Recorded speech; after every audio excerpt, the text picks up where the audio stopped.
RPSC से जुड़े सभी एस्पिरेंट को दिशा क्लासेज की तरफ से हमारा नमस्कार। तो देखिए, पेपर कंप्लीट हो ही चुका है। अब आंसर की जारी होने के बाद में लगभग सभी को अपने मार्क्स पता चल गए। इसमें कोई बहुत बड़ा ड्रास्टिक चेंज होने की उम्मीद नहीं है। तो अब हम जैसे सभी वीडियो पे ट्राई करते हैं कि एक्सपेक्टेड कट ऑफ, तो कट ऑफ देखिए, कोई ना तो राइट सुनना चाहता ना कोई बताना चाहता। क्योंकि अगर आपके मान लो कट ऑफ में 75 बन रहे हैं और मैं कह दूं कट ऑफ 80 प्लस जाएगी, तो नो डाउट आपको बुरा भी लगेगा।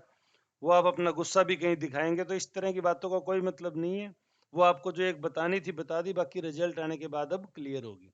तो जो दूसरा सवाल हमारे नंबर 8302800006 पे जो बार बार बच्चे पूछ रहे हैं, व्हाट्सअप की, हमारा व्हाट्सअप नंबर है दिशा क्लासेज का। तो जो बार बार बच्चे पूछ रहे हैं, सर सही आंसर राइटिंग की मार्किंग कहाँ होगी, हम कहाँ से मतलब आंसर राइटिंग की सही मार्किंग करें। तो ये अपने आप में एक वाकई में सवाल है। कारण क्या है कि लगभग सभी कोचिंग, सभी संस्थान आंसर राइटिंग की अपॉर्चुनिटीज देंगे आपको कि हमारे यहाँ से कीजिए। लेकिन ज्यादातर संस्थानों में, मैं सभी का नहीं कह रहा, ज्यादातर में हम देखने में आता है कि जो उनके खुद के मेंस के अच्छे कैंडिडेट होते हैं वो, या जो जरूरतमंद बच्चे होते हैं, या जो कुछ अच्छे बच्चे होते हैं जो किसी कारण से प्री क्वालिफाई नहीं कर पाए, उन लोगों को ही आंसर राइटिंग का काम सौंप दिया जाता है। एक एक सवाल पे डिस्कशन करके बच्चे को उसकी कमियां बताना। एग्जैक्ट आंसर का फॉर्मेट आजकल उपलब्ध होने लग गया। आज से अगर मैं 3 भर्तियां पहले की बात करूं तो ये उपलब्ध नहीं था।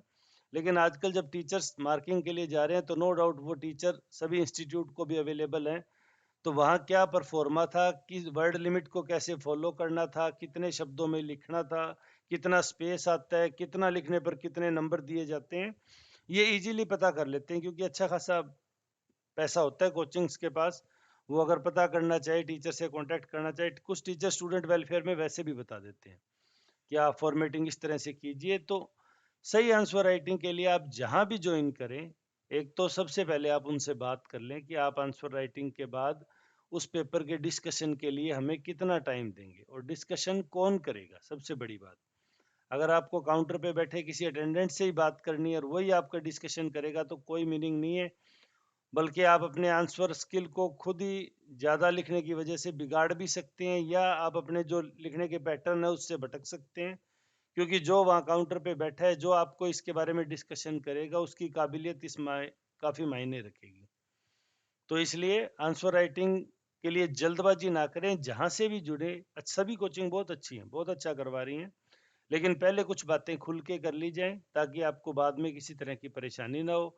क्योंकि स्ट्रेस इस सेक्टर से लेने के लिए तो आपके पास बिल्कुल भी समय नहीं है कि कल को आपके साथ कोचिंग के साथ जो आपकी डील हुई वो पूरी नहीं होती, आपने फीस भर दी, तो फिर आप कोचिंग के साथ झगड़ा करें। तो ये जो स्ट्रेस है, आपको ये स्ट्रेस लेने का बिल्कुल भी समय नहीं होगा। इसलिए पहले अच्छी कोचिंग में अच्छे से जाके बात कर लें, भी सर कितने आंसर राइटिंग करवाएंगे।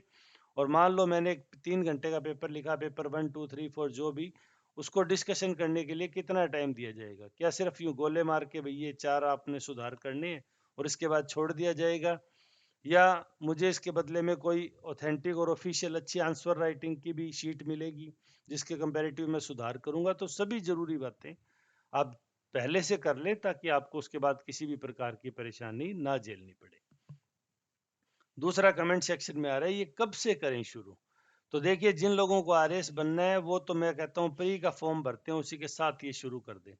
क्योंकि राइटिंग स्किल, एक अच्छी राइटिंग हैबिट आना टाइम टेकिंग प्रोसेस होता है। लेकिन अब भी जिन्होंने प्री का एग्जाम दे दिया, आपका जो भी स्कोर बनना हो, अगर आपने जीवन में आरएस कोई लक्ष्य ले रखा है या किसी सिविल सर्वेंट को बनने का लक्ष्य ले रखा है, तो आप अभी से शुरू हो जाएं।